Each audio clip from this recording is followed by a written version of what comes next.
as a musician. You need to have an idea of melody.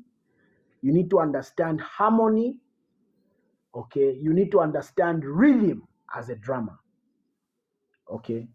So melody, harmony, and rhythm have to be understood as a drummer.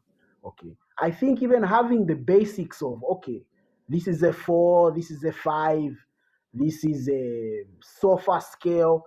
It has helped me actually to learn. It has helped me understand the emotions that certain sections bring to the music. When I know that, okay, the keyboard player is going to hold a minor 5, okay, I know what impression to bring in order to complement that minor 5. So as a drummer, we are more than timekeepers.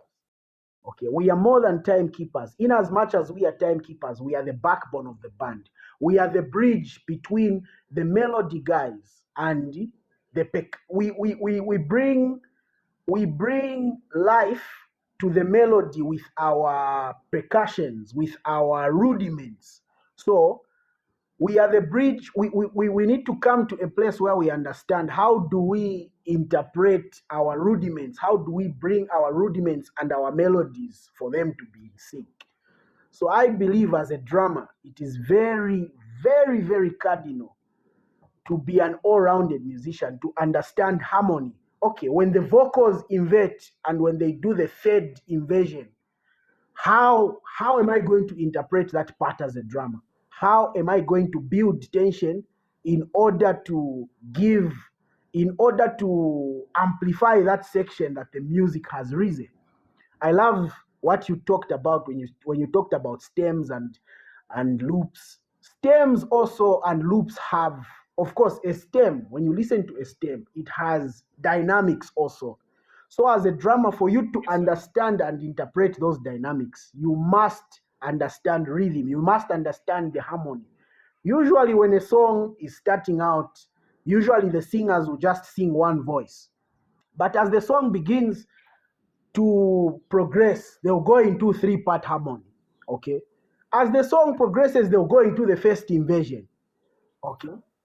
As the song progresses, they'll go into the second inversion. So, as a drummer, when you have that mindset of a musician and you know to say, okay, they've started in one voice, this is the impression I'm going to, or this is the tension I'm going to build from one voice. And as we move now to the second inversion or to the three-part harmony, this is the tension I'm going to build.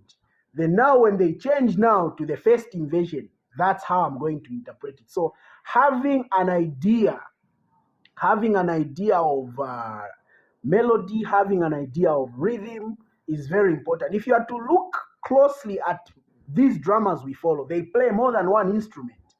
Eric Moore is the bass player. Okay. You see, Calvin Rogers plays bass too.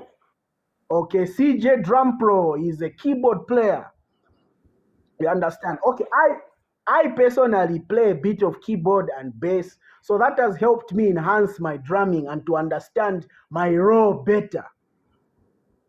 Okay, because I understand the dynamics, I know to say, okay, when the keyboard player is playing like this, as a drummer, this is how I'm supposed to play. So to encourage my fellow drummers out there, I would encourage them to interact and learn from other musicians.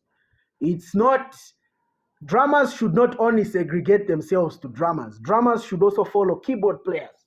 Drummers should also interact with producers to understand the role of the drummer better and what the drummer brings to the table. Not more than timekeeping. We also play a role in rhythm. We also play a role in melody. Okay, we also play a role in to help us understand these dynamics that you are talking about, to help us add more vibe. We must be open-minded. We must learn from different pieces of different musicians to understand our role better. That's all I can say. Yeah. Yes, sir. Yeah. Ooh, eish. No, I can't read music actually. There's a man from Zambia called Mr. Martin Tembo. There was a time he had started teaching me some basics about sight reading. Ish. To be honest, ish, I had started, but you know the way reading is. Sometimes we feel lazy to read, but I can't read. Yeah.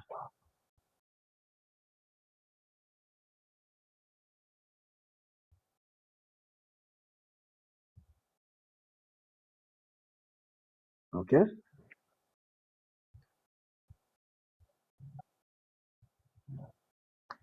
Mm.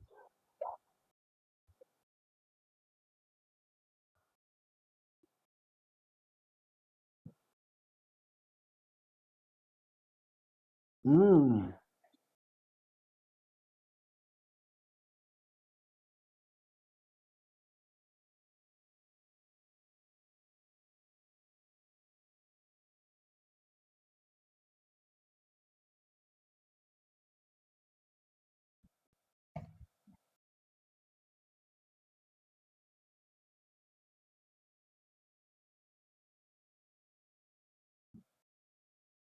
Too much.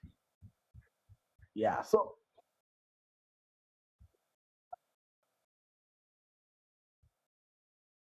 Mm.